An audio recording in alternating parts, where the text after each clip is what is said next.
부활 제4주간 수요일에 보내드리는 오늘의 강론. 부산교구 묵어성당 부주임 도기용 안드레아 신부의 강론을 들으시겠습니다. 오늘 복음은 요한복음 12장 44절에서 50절까지의 말씀입니다.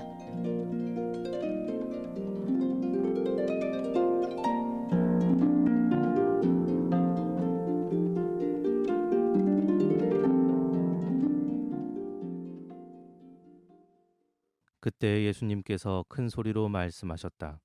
나를 믿는 사람은 나를 믿는 것이 아니라 나를 보내신 분을 믿는 것이다. 그리고 나를 보는 사람은 나를 보내신 분을 보는 것이다. 나는 빛으로서 이 세상에 왔다. 나를 믿는 사람은 누구나 어둠 속에 머무르지 않게 하려는 것이다. 누가 내 말을 듣고 그것을 지키지 않는다 하여도 나는 그를 심판하지 않는다. 나는 세상을 심판하러 온 것이 아니라 세상을 구원하러 왔기 때문이다. 나를 물리치고 내 말을 받아들이지 않는 자를 심판하는 것이 따로 있다. 내가 한 바로 그 말이 마지막 날에 그를 심판할 것이다. 내가 스스로 말하지 않고 나를 보내신 아버지께서 무엇을 말하고 무엇을 이야기할 것인지 친히 나에게 명령하셨기 때문이다. 나는 그분의 명령이 영원한 생명임을 안다. 그래서 내가 하는 말은 아버지께서 나에게 말씀하신 그대로 하는 말이다. 오늘 복음은 요한복음의 전반부인 표징의 책 부분을 결론 짓는 부분에 해당합니다. 이전까지의 많은 가르침을 정리하는 부분이라고 받아들일 수 있겠는데요. 그 중에서도 당신을 믿는 것이 곧 아버지를 믿는 것이고 당신을 보는 것이 곧 아버지를 보는 것이라 하신 말씀이 뼈 있습니다.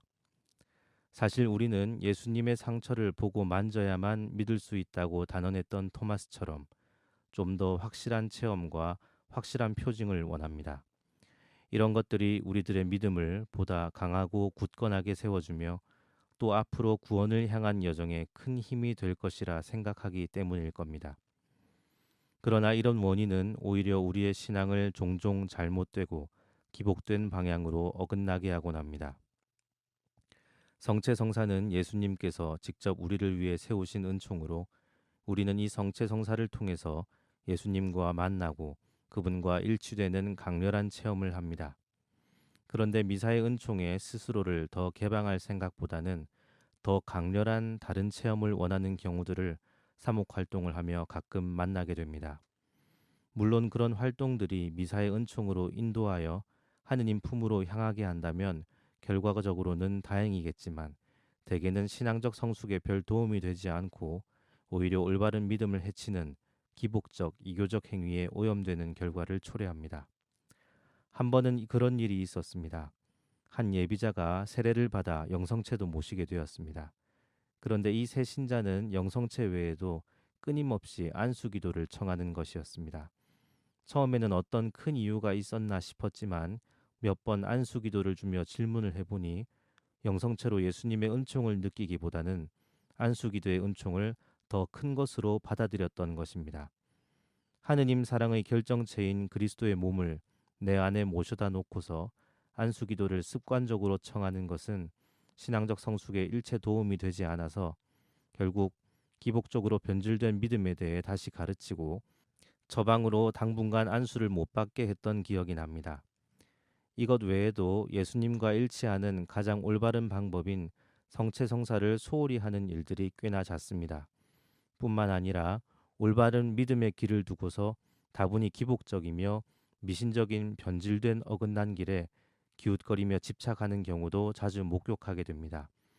그들은 자신들의 믿음이 더 커지길 바라며 그런 행동을 했겠지만 이런 행동들은 결국 그이의 믿음이 그만큼 약하다는 것을 반증합니다. 예수님께서는 이미 우리에게 주실 수 있는 가장 큰 은총의 길, 성체성사와 부활을 우리에게 선사하셨습니다. 우리의 부족한 믿음이 성장하기 위해 필요한 것은 강렬한 체험이 아니라 그분과의 사랑과 일치입니다. 예수 그리스도를 하느님이라고 고백하는 우리 모두 그 믿음에 걸맞는 행동으로 살아갑시다.